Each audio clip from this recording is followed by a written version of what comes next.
When people get out of trying to be perfect and just work on making progress, I think it helps for, the necessary change to take place. Being confident in what I bring to the table and not feeling that I have to overdo it because I'm a woman, that is enough in and of itself. And then as much as I can encourage and help other women, I'll do that too. When we're trying to impress our value, it's really a sign of our insecurity. And that's when it gets weird. And so one of the biggest things that I heard through that interaction, it wasn't anything, hey, I'm here to prove a woman can do it. It's like, no, anyone can do it, but I bring special value that I understand that value. What is the piece that guys continually come back and say, man, this changed my life? I would definitely say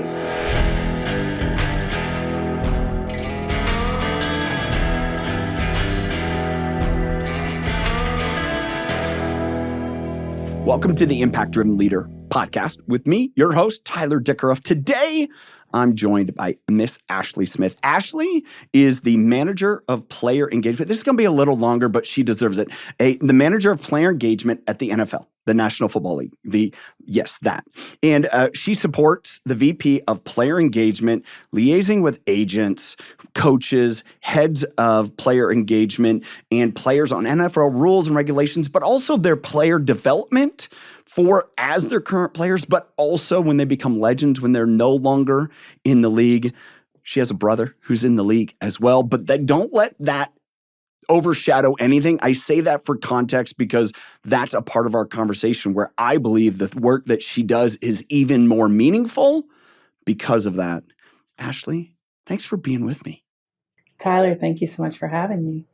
So let's go back. You have an awesome beginning in doing the work you're doing now. I think it's awesome because you got to start in kind of this, like whether player engagement with one of the all-time greats in coaching, Pat Summitt. So I want to learn from you, what did that experience with Pat teach you that you're using now in regards to leadership and working with people, all those things? Yeah, Coach Summitt was incredible. So I grew up in Tennessee, and as someone who played basketball from second grade to 12th grade, it was always my goal and my dream to become a Lady Ball basketball player. As I got into high school, I realized wasn't quite good enough to play at that level. But, there was a time where I was being recognized as one of the top seniors in my area, and Joan Cronin, who was the women's athletics director at the time, was present. And so she asked me, what would it take to, have you come to Tennessee? At the time, I was debating between Tennessee and Alabama. And I told her that if I had an opportunity to work with Coach Summitt, it was a done deal. And she said, you know what, I think we can make that happen. So I went to Tennessee the summer before freshman year. And I went through just a trial period of working camps. And working with Coach Summitt was a dream come true. And I just have so much respect and admiration for her. But I would say the biggest thing that Coach taught me is just to be mindful of how I treat people. So I remember there was one day and a group of managers, we were sitting in a conference room and we were passing her everything from, the cover of Wheaties boxes to posters, basketballs. And I remember just talking with her and saying, Coach, did you ever think that at some point you would be at the time the winningest coach in America, that you would have a court, at Thompson Bowling Arena named after you? And she said, absolutely not. Like, I just love working with young women and teaching them the sport of basketball.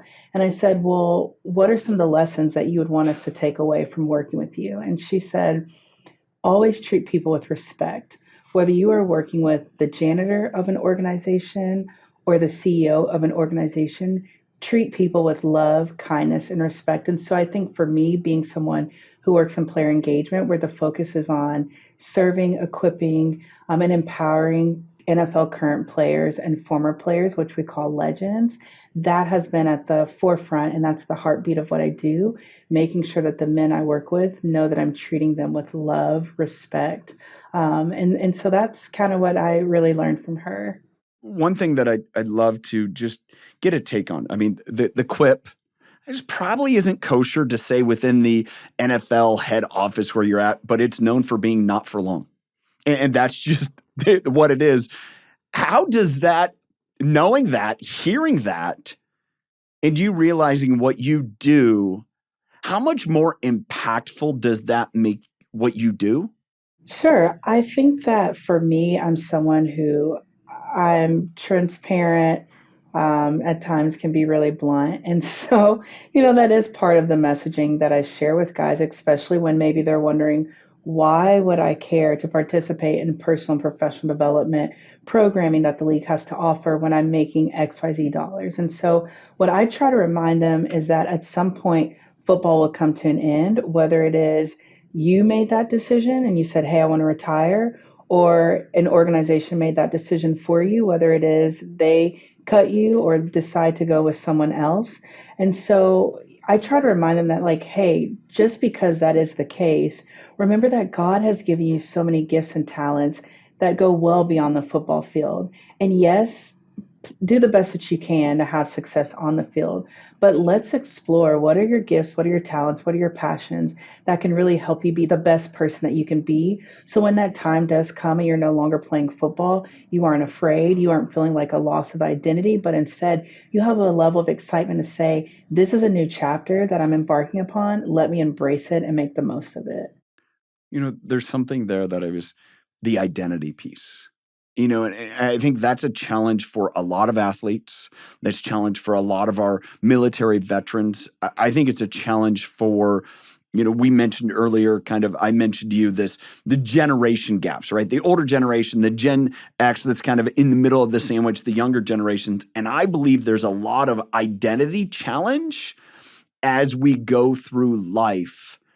Talk a bit about how you, through some of your player development, through some of the programs that you have, really try to address that identity piece that you just mentioned a little bit more. Go a little bit deeper what you guys do. Sure. One thing that we do is that, you know, it's one thing for us to have conversations with the guys, no different than, with your kids. You have conversations with your kids, but things always hit differently when they have a chance to hear from their peers. So we're very intentional about incorporating NFL legends or former players into our programming to share with the guys, hey, when I played, the NFL one wasn't offering these resources. However, they have enhanced the offerings that they're providing to you. And then also, we have legends often telling guys, I wish that I could go back in time when I was playing. And I wish that I could have participated in all these programs and really taken advantage of them. Now, luckily, while yes, we're heavily focused on providing resources to current players, we do the same with legends as well. So they have access to the programs, but it's a little different when you're currently playing versus when you're out of the league. And so I think the biggest piece is take advantage of all that the NFL has to offer for you.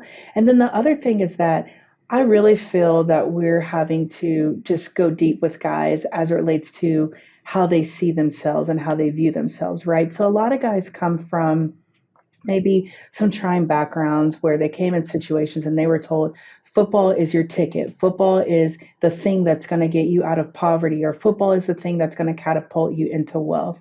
And so for me, what I try to tell them is that that very well may be the case, right?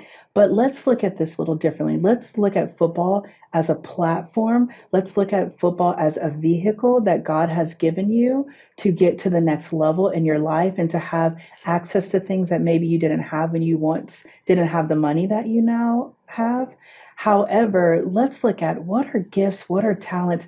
There's so much more to you than football. Let's really get to the heart of what makes you excited. When you were once a little boy and you had goals and dreams, what does that look like? And how can I help you explore that world so you can realize that, okay, yes, I play football at the highest level and I'm very good at what I do, but I'm also interested in XYZ, whether it's owning my own company, getting into sport broadcasting, fashion, whatever that looks like. And let's explore. Let's use this blank canvas that the NFL is giving you to really help you paint the picture that's going to allow your life to be in color and in full. How long has the NFL been doing that? Kind of the programs you talked about. Yeah, I mean, they predate me. So I'm in my fourth season at the league Okay. office. And I mean, I work with heads of player engagement that have now either played and, worked in the league now for 30 years. And NFL player engagement has been around for a while. So I can't necessarily give a Yeah. number or, a date But as it's to been a when it while. first started. Yeah. Yeah. It's been a I while. just there's a wonder of, how much the community of itself supports, right? And I think kind of we're talking about the NFL, but man, I look at any good organization and I have this theory I call it the incubator or the incinerator. And too often as leaders, we're an incinerator. We bring people in and we just burn them out, right? It'd be like in the NFL, like, hey, come give me what your body has. And then once you're done, you're done. You're dead to me. As opposed to an incubator where it's like, hey, there's going to be a time and place for you to be a benefit to the organization, bring your talents and skills. But the best thing that can happen is when you go to your next place, that you're so grateful for what you had. And I think from a leadership perspective and a teaching perspective, that always brings out the best in people. And so that's what I hear what you guys are doing. And to me, that only helps the entire environment from a positive nature instead of thinking, oh, we're just going to burn people up. Absolutely. I totally agree because I think when it's whether it's an NFL player, an NFL executive, or just a person in general, when people are experiencing success and happiness in their personal lives, that will carry over into their professional lives. And so we really look at how can we help these guys holistically? How can we help them mentally, spiritually, emotionally to be the best that they can be and to be healthy, healed, and whole so that then when they come into those facilities that they're ready to go and that football is a means of, hey, this is an icing on the cake of what I get to do in my life versus they're struggling to get through because of issues at home. Yeah. One thing that hit me in just wondering, you work for the NFL. You work essentially for the owners, that whole group. How do you work that? Because everyone's on their own team and they have their own owners, and they have their own coaches, and they have their own programs. So how do you interact between I'm here to represent the players, but at the same point, I'm, to work with the players, right? But at the same point, everyone has their own dynamic, whatever's going on in, say, Jacksonville or Cleveland or Kansas City, right? And it's just, however that may be different, how do you work through that? Yeah, it's interesting to hear you say that because I think sometimes people don't put that together, right? And so I think the biggest piece is developing relationships.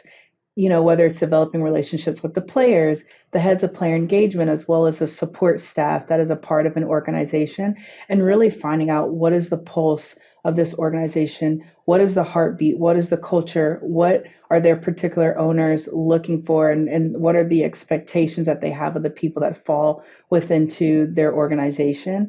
And then I think from there it's saying, okay, how do we make sure that we're putting you in position to meet those expectations and to be a valuable contributor to your organization or team? And then how do we look at you individually, right? So again, if the person is in a great place individually, they'll then be able to contribute and also be a part of the collective goal that the organization is looking to accomplish. So it's a lot of conversations, it's a lot of listening, it's a lot of relationship building. And then from there saying, okay, let's craft a plan and let's work on this plan together to not only help you succeed individually, but to help your team and organization thrive as well. I have to think that there's teams that are dramatically different. I mean, we see that every week as the games they play, their records, all those other things. But then there's also this really cool factor of, football where you have like two brothers that are coaches, head coaches, right? And you would think that a lot in their organization is pretty similar. And, there has to be a part where you work some days and you're like, that team is polar opposite than that team. And then the interactions like, dude, I felt like I was walking in talking to the same person, but yet they're two teams completely across the country from each other. Yeah, definitely. That happens all the time. And so it's interesting because you find bits and pieces of, okay, you pull a little bit from this organization and say, man, I love the culture and what they're building here. And then you go on the other hand and you say, oh, I don't know how I feel about what's going on here. But there are always opportunities for growth, right? Whether it is an organization and they have back-to-back Super Bowls and are trying to go for a third, or an Oh, geez, organization here we where go. Yeah, I'm a little biased. Yeah, I Or mean, so for those of you that don't know, Ashley's brother is an offensive lineman for the Kansas City Chiefs, Trey. So that's why there's a little bit of an extra jab there. It's all right. If you're going to support one team, I would absolutely hope that you root for that team. That's my opinion. If anybody has a problem with that, I think they're just wrong. So that's all right. It's just me. thank you, Tyler. I firmly believe family over everything. So I Yeah, there you appreciate go. that. Exactly. Exactly. But yeah, you go into different organizations and you kind of say, okay, here's what I like of what they're doing and the culture that they're establishing. Here's another organization that's like, they kind of need some work. And so I think you find bits and pieces of, okay, pull a little bit from here, pull a little bit from there. And then you try to conduct yourself and be a member of a team where we're moving in the right direction. Not perfect, but we're progressing. And so I think when people get out of trying to be perfect and just working on making progress, I think it helps for, the necessary change to take place. Being honest, I think that has to be very trying. I think, and yet I relate to organizations. I think about, businesses. Say, you're a national sales leader, and there's 32 different regions in the country, and you're working with different regional sales leaders, and they have the autonomy to kind of run their sales region as long as results meet a minimum, whatever it may be.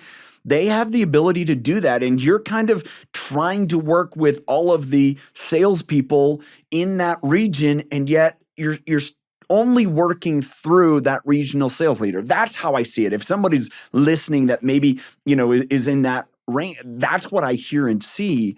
And I also look at that as like, that takes a tremendous amount of mature, humble leadership to succeed. Absolutely. I agree. And I think it's a matter of, like I said, it really comes down to relationships, right? Yeah. I almost look at it as, sometimes these guys can be like my children, or at times maybe I'm like a big sister to them, Yeah. right? And even let's take my brother's team.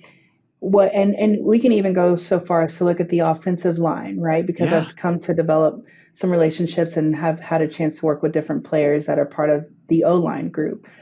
What Trey, my brother, may need is going to be different from what Joe Tooney, Creed Humphrey, Wanye Morris may need. And so, what I try to do is really take that individualized approach of how can I help you as a person and as a player? And then how can we position you to contribute into your organization? And so, yes, sure, it's easy to become exhausted with that. But I think for me, I have a heart for people. And I really do feel like God has graced me for player engagement. Player engagement isn't for everyone, especially if you're not really a people person. Then I would definitely say stay away from this line of work. But I think when working with people and developing relationships and helping people to problem solve is at your heart and is the core of what you like to do and who you are, then definitely get into this field. We need you. There's definitely a perspective that I think for you, it's especially managing the family dynamics of it to the player dynamics. And then you get into the ownership organization dynamics. And then you get into the league office itself. You have a perspective that very few do because of being an older sister. And yet with the career that you've had before your brother ever played in the NFL, where you were doing this at a high level already between UT, the NCAA, all those other things. How much does that give you an understanding when you're walking into maybe some of those teams or you're trying to work with a different player that you're like, all right, I can see this in a completely different viewpoint than maybe other people and helping you get them help that maybe some other people are like, no, he just needs to do his job.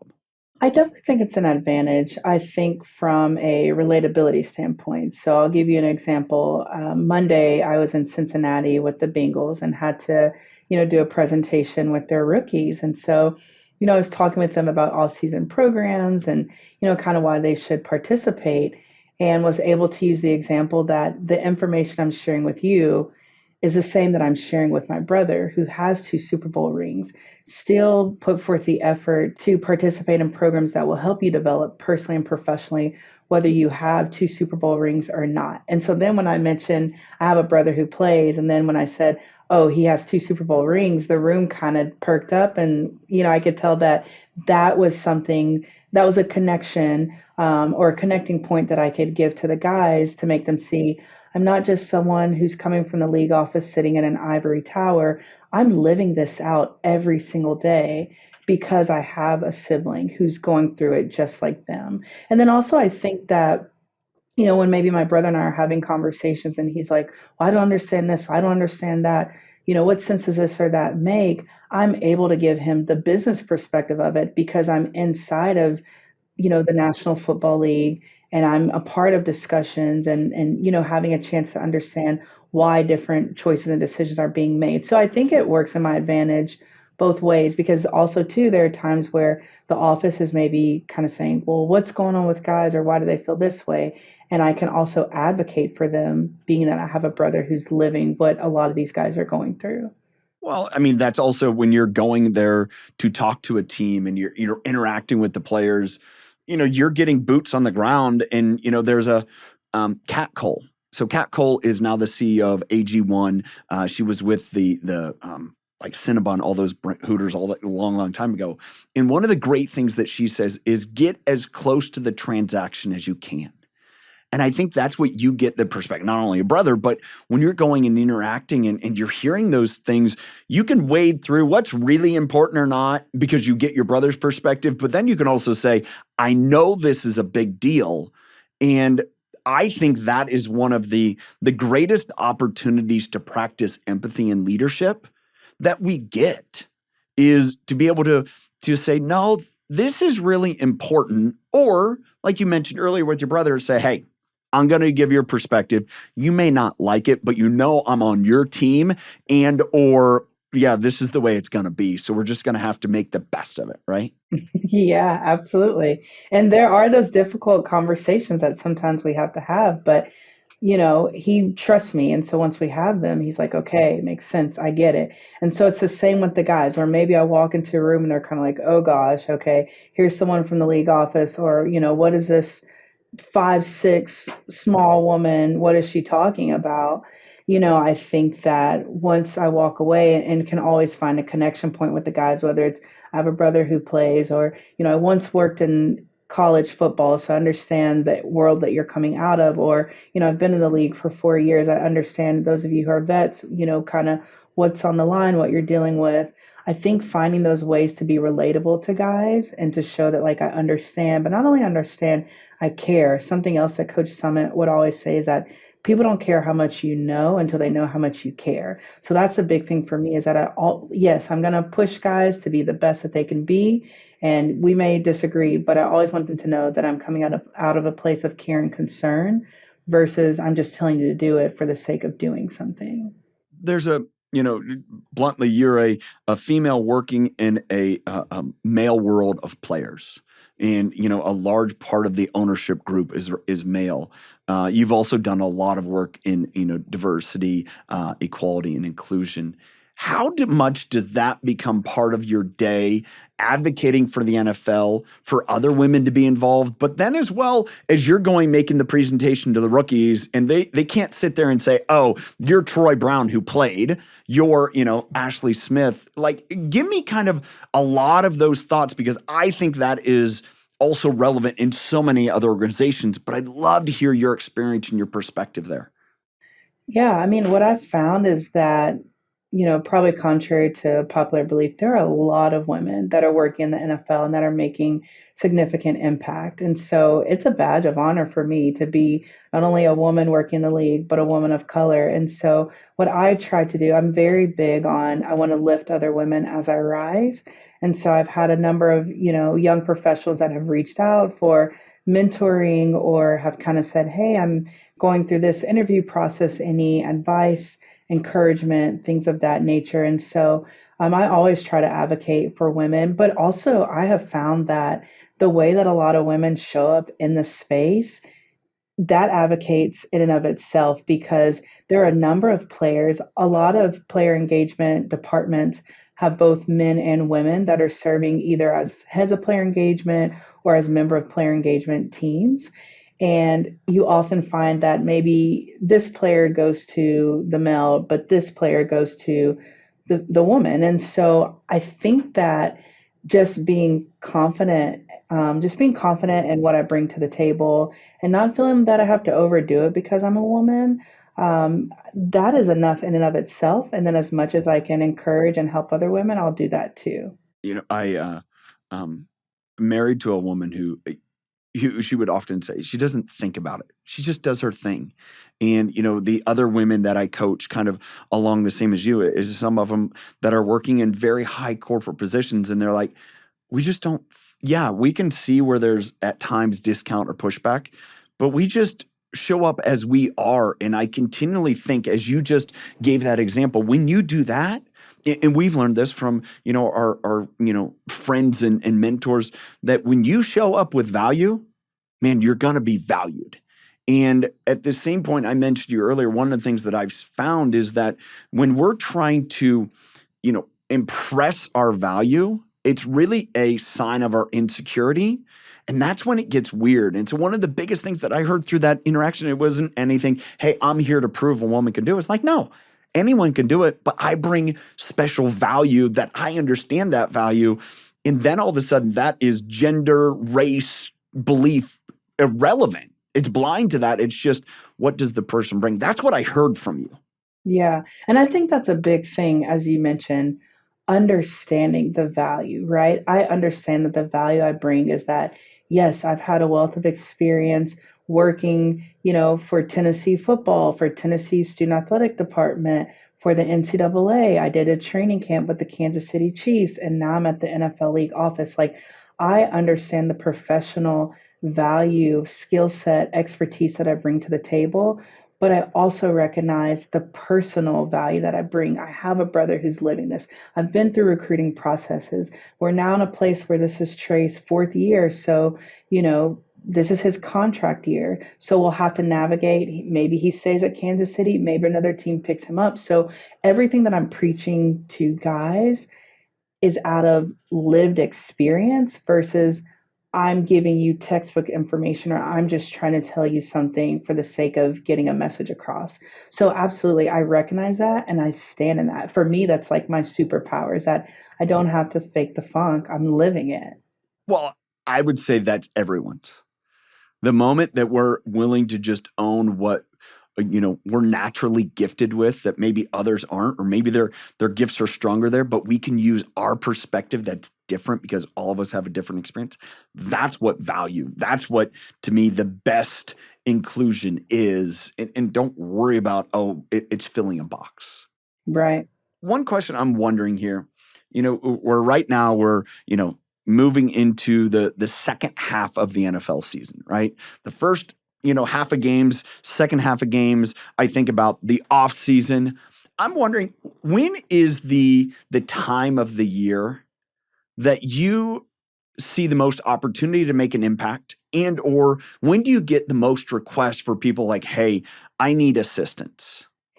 Yeah, so our off-season programs take place from typically after Super Bowl, so you're looking at March to June. So that's oftentimes when a lot of guys really try to lock in whether they're continuing their education. So some guys come to the league and they didn't graduate college. So we have continuing education programs where guys can get assistance to get that degree, or if they say, hey, I want to get a graduate degree, we have financial literacy programs that take place during that time period as well as personal and professional. So oftentimes during the season, we're really focused on going to teams, educating guys on the resources, the programs and initiatives that we're offering in the off season. And then guys really hit the ground running from March to June to actually participate, get the knowledge, develop relationships, and make sure that they're adding tools to their toolbox. What is the piece that guys continually come back and say, man, this changed my life? I would definitely say from a programming perspective, guys absolutely love the broadcasting and media workshop because that is one where we take a group of guys out to our LA office. So our NFL network office, and what guys do is that they have a chance to learn from partners from like Fox, Amazon, CBS, and it's a day of kind of learning. Okay, here's what it looks like if I want to get into television or radio or podcasting. And then there's another day of implementation. So a day of education, a day of implementation, where they go through simulations of, maybe you're calling this game on the radio or you're serving as a sports commentator for this game. And so they'll do that. And then they walk away with reels that are then used for guys to get jobs. So we've had like Jason Kelsey, Richard Sherman, Andrew Whitworth, different guys, Larry Fitzgerald to be a part of those programs. And now you're actually seeing them on TV doing the things that they were maybe once, nervous or terrified or kind of inquisitive of, can I do this? Maybe I can't do it, but let me just try it and see. So that's one where we definitely see a lot of guys saying, this program changed my life. Oh, that's awesome. That's cool. I mean, and as I think about those and I think about others, I think about, people that I know that have, are legends and have gone into broadcasting and podcasting and all those things. I think the great opportunity I feel there is it's an opportunity to give perspective to a form of entertainment that people really, really enjoy, but to give a different angle that does relate to more people. As we've talked about, there's nothing that I feel like you've shared here that can't apply in any sales, any service office, any industry in the country.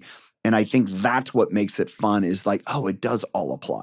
Yeah, absolutely. And I think that's the biggest thing that, when speaking with young professionals, that my colleagues and I try to convey to them. Don't get caught up in, oh, this only applies to the sports world. No, it's transferable. And that's the same thing that we tell players.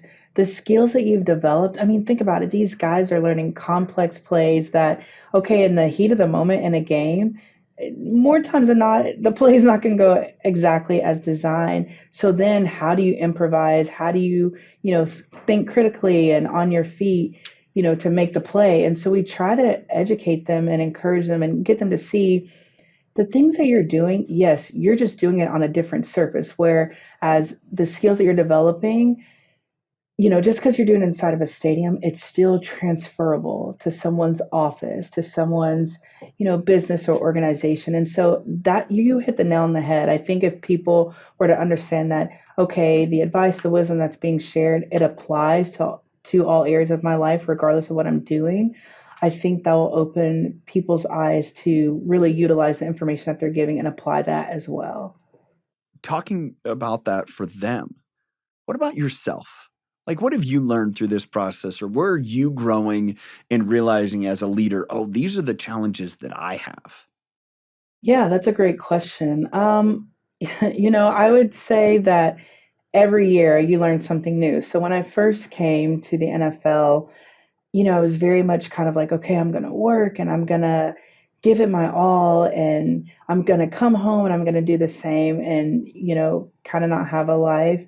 And I think what I've recognized is that it's so important to have a well balanced and a fruitful life, right? And so, and kind of the same thing, sometimes when I would go home and all I would do is work, I just found that when I showed up the next day at work wasn't my best self, whether it was, yeah, maybe I was killing the task at hand, but maybe I wasn't showing up positive or, just happy and kind of seeming like I was enjoying what I was doing. And so work life balance to me doesn't exist, but I think you learn to listen to your body. I think you learn that there has to be a little bit of give and take in this. And so something that has helped me a lot is that I've learned that my spiritual health, my mental health, my emotional health is incredibly important. And if I can get those areas in my personal life aligned and in a healthy place, then that makes me a much better professional. And so oftentimes we tell guys that prioritize those areas in your life so that you can show up better on the field. I've learned that I've had to actually practice what I'm preaching in order to be my best self.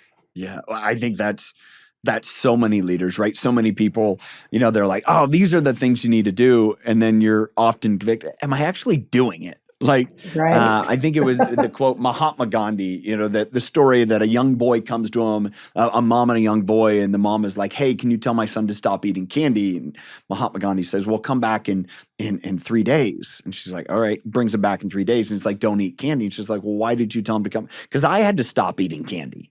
And it's just something like that that I appreciate you sharing. Here's what I wonder. As you teach that, or as you go through those programs, or the people that maybe implement some of those programs with you, how much do you work on that collectively as a group to say, hey, man, we better be accountable to ourselves, and also knowing the challenges of it if we're going to present this to players and other people within the league? Sure. I think I'm very fortunate that I work in a department where leadership is really big on, hey, if you need to take time for yourself, take the time. Whether it is people are just tired, they're burnt out, maybe there's something going on nationally that is kind of heavy and weighing on people. And so I'm really fortunate that our leadership, in particular, our VP of Player Engagement, Rob Morrissey, as well as our Senior Vice President of Player Operations, Tracy Perlman, they really have a great pulse on the team and can tell when people are tired. And I'd also say that my colleagues that I work with, who are probably, in the same, maybe a position up or on the same level as I am, we do a really good job of, hey, I'm going to shoot you a text and just kind of checking in saying, hey, are you good? What do you need? Or even phone calls, are you okay? If people have had situations within their families, whether they're death and tragedies like that, or, whatever it looks like, people are sick, we're often reaching out and just saying, you good? Do you need anything? What meetings or tasks are you working on? How can I help you? So we're really big about not only establishing a community of care for current players and legends, but also for the staff as well. No, I love it. I think that the full nature of it, the more you're doing it for people, it becomes part of the ethos. There's a piece of me, and you coming from UT, both working women's basketball, the football team, and then NCAA, and I think about friend Robbie Emery, who's with Michigan football, and all the work they do. And I then talk about my Buckeyes and what I know Roy Hall does there. And don't want to leave out. Don't think I'm anything other than a Buckeye fan. Let's just leave that the Okay. case. And I think about the work that a lot of those universities do, and I wonder how much of a challenge is it for you when you have guys that come from maybe, the school of Nick Saban, or, of the Harbaughs, or, of these pinnacle coaches, right? Those guys and what their needs are from a player point of view compared to maybe some of the guys that didn't come from a real healthy, high achieving organization, how that differs. Because what you just shared with me is your leadership understands its imperative, right? And if I think about what you're doing is like, I have these guys, maybe like your brother who had a, experience at UT, and, maybe guys are coming out next year and they came from Florida State, and it's just like dumpster fire city. And it's just like, how do we support them based upon where they've come from? No different than what you shared earlier. Is there some guys that come from very, very, very tough home, right? And so I think about all that dynamic as I just blurted all that out. There's a huge opportunity there to be holistically involved in all of it, isn't there? There is. And something that we've started doing is making, a concerted effort to connect with colleges, and especially looking at, football player development departments and kind of finding out, what are you all doing from a programming standpoint? What is kind of the culture of your program? How has NIL impacted the locker room?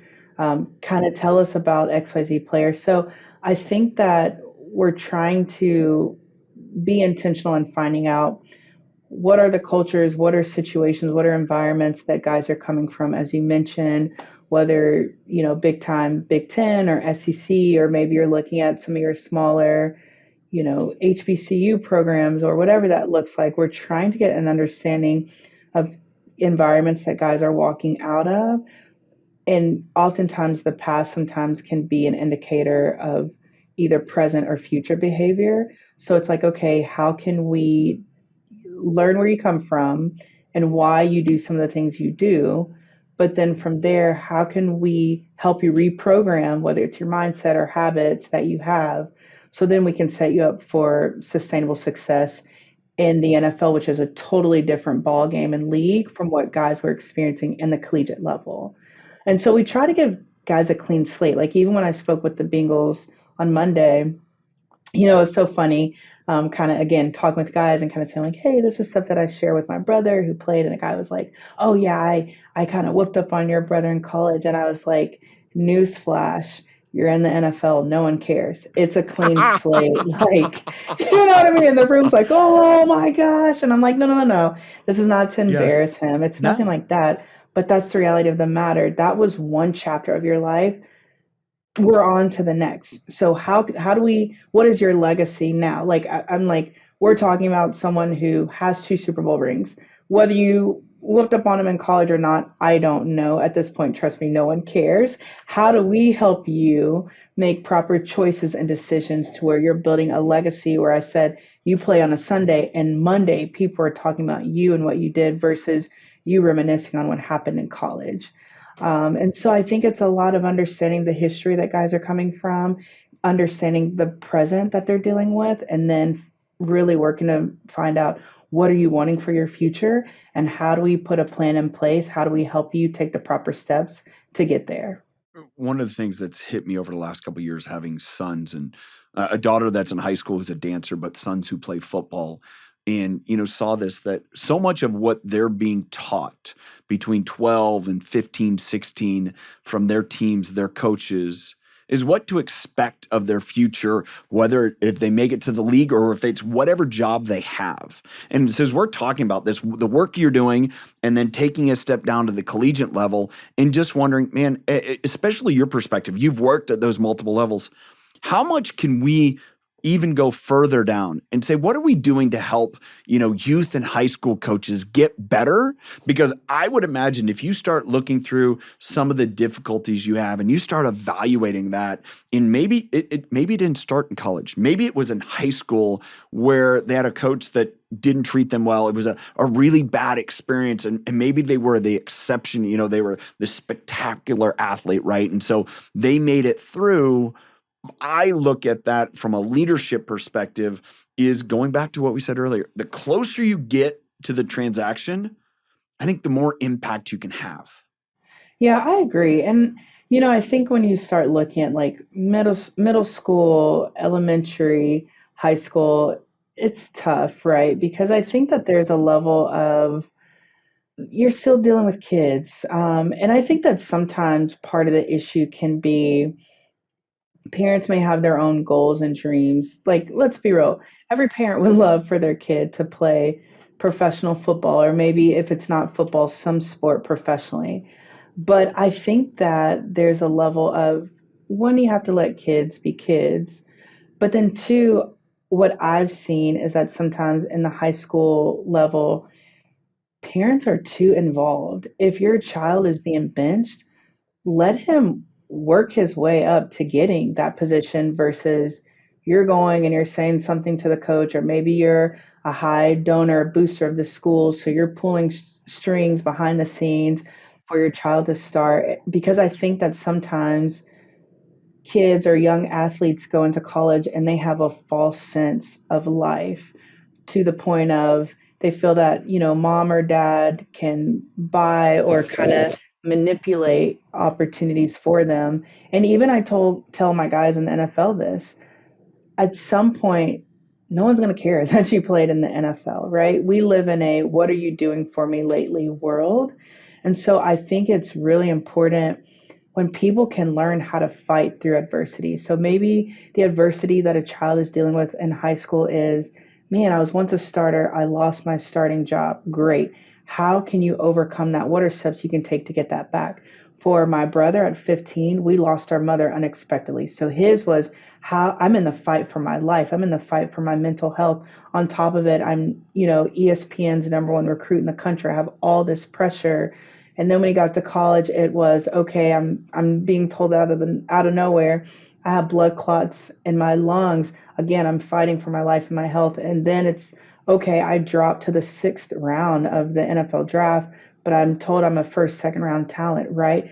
But I feel that because our parents taught us from a young age that we're not always going to be here to do for you, and that you all are going to have to learn to lean on your faith, to work hard and go after what you want.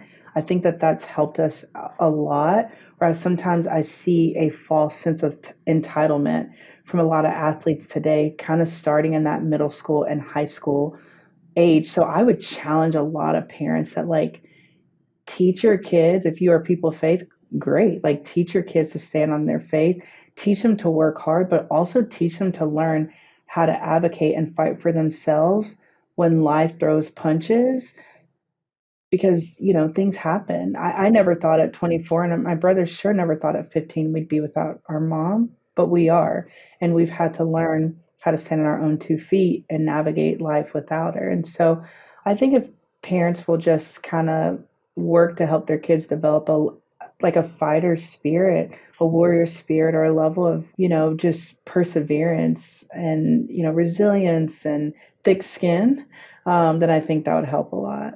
I think there's a piece of that, again, from a leadership perspective. That's our great opportunity as leaders too, is to help guide people through that. And I think, as you mentioned so much, the family environment there.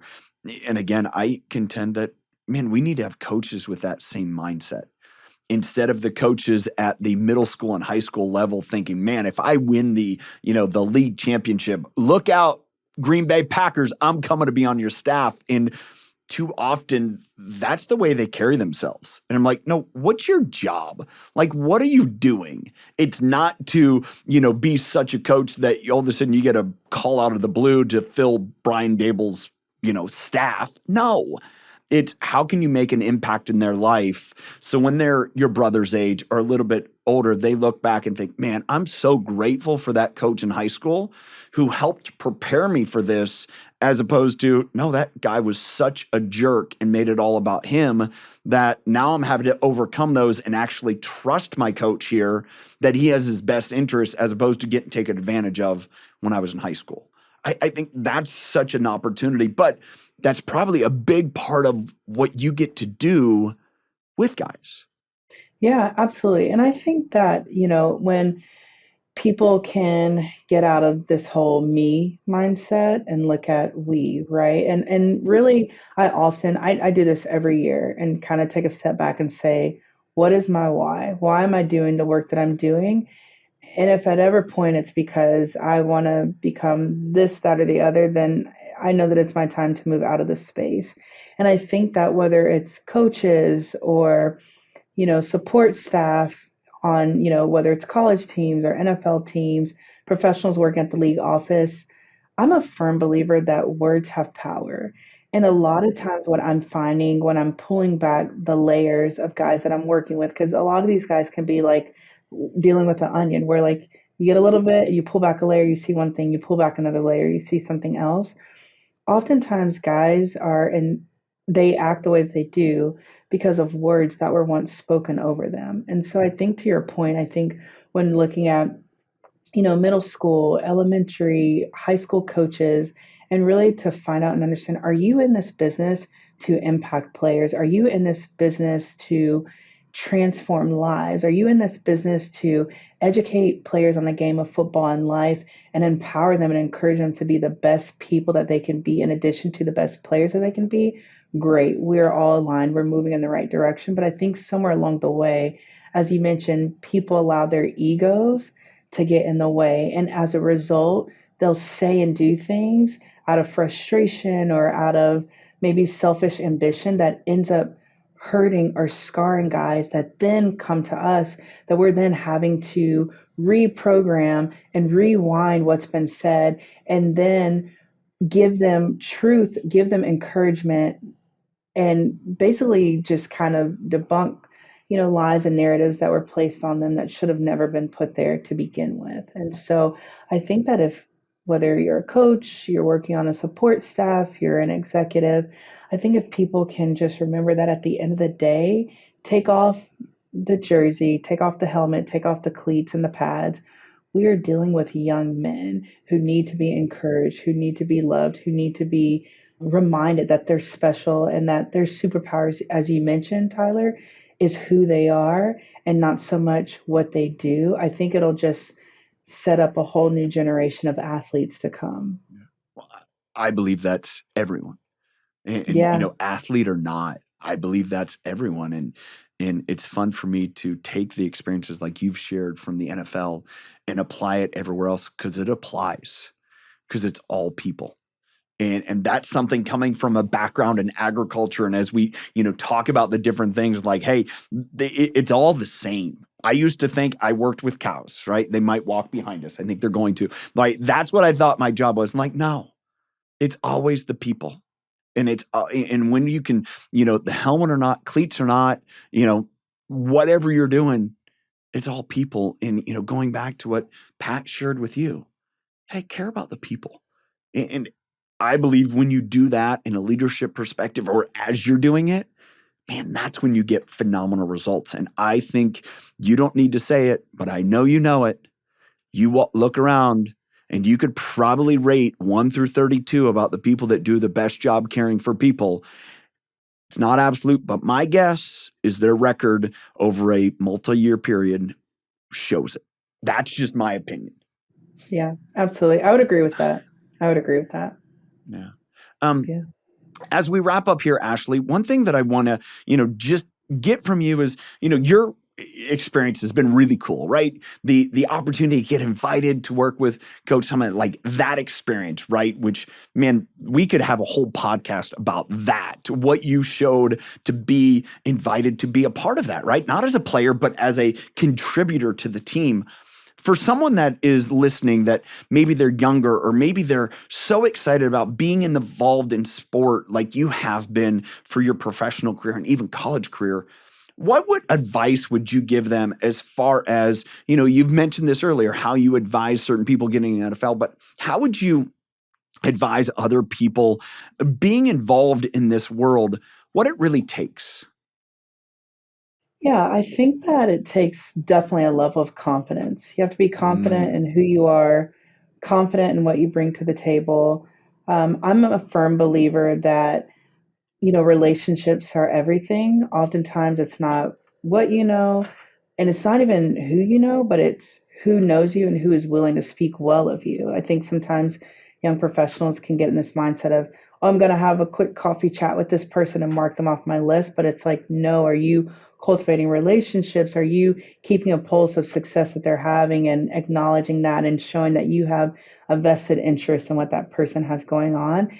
And then I think there's a level of you have to be open and receptive to opportunities. Oftentimes, and I remember when I was really young in my career and I wanted this amazing title and I wanted it quick, fast, and in a hurry, aka yesterday. And, it's a matter of being open to the opportunities that come, but also being receptive and realistic and knowing that you may have to start from somewhere, but then you yeah. build on that. And when I look back on my career, I'm so grateful for entry level positions that I had and, and just kind of how I feel God aligned my career to where I was able to not just rise to where I am, but like there were baby steps, there were, building blocks that played a part in my career where I learned different skills that have now enabled me to be successful, where I currently am today. And also, I think just to recognize that it takes time. A lot of times, you can read things in the New York Times or online and see of these people who have these incredible titles and they're doing these cool things. Well, they didn't just do that from day one. It took time. There was a lot of sweat equity. There was a lot of relationship building. There's a lot of hard work that went into it. And so I think those things, and also just not giving up. This isn't the easiest business to get into, and it's not the easiest business to stay in. But if that's truly on someone's heart and they believe in themselves and they work hard and have faith, anything's possible with God. Yeah. I think the point, that last piece, I think that's everything. And it's just, if you want to be able to make an impact, you got to stick with it. and, play the long game, like, Simon Sinek's The Infinite Game, and just be willing to take one step at a time. And I appreciate that encouragement for you, for others, because I agree with that. And I think that's, the journey we're on is our own journey. And the only race we ever will lose is when we try to run someone else's. And I think what I gathered from you in that segment is just, hey, be willing to do the work, put one in front of the other, and continue to grow. And don't be better than anything. Just be willing to do it and get the most out of it. So awesome. Well, Ashley, where can people learn more about you or your programs? Where can they, learn more about everything that you do? Yeah, I would say my LinkedIn. It's Ashley Smith. You'll see in the header, there's NFL, football, things of that nature. I'm happy to connect with people via LinkedIn. And then from there, happy to have conversations with young professionals or just business owners, people in general who want to discuss leadership, want to discuss sports, whatever the case may be. My door is open, so happy to do so via LinkedIn. Awesome. Well, thank you so much for your time. And thank you for Thank all of you. our viewers and listeners. Remember, if you're watching on YouTube, hit the subscribe button, the little bell then above that. You get notified each time we release a new episode or video. And for everyone listening on either Apple Tunes, Spotify, wherever you listen to podcasts, if you could do me a favor, if you could be a reviewer, meaning you leave a review, let people know what you thought about this episode, the amazing value that Ashley brought. It will help more people find impactful leaders like Ashley. And again, thank you so much for your time. Until next time, choose to lead with impact.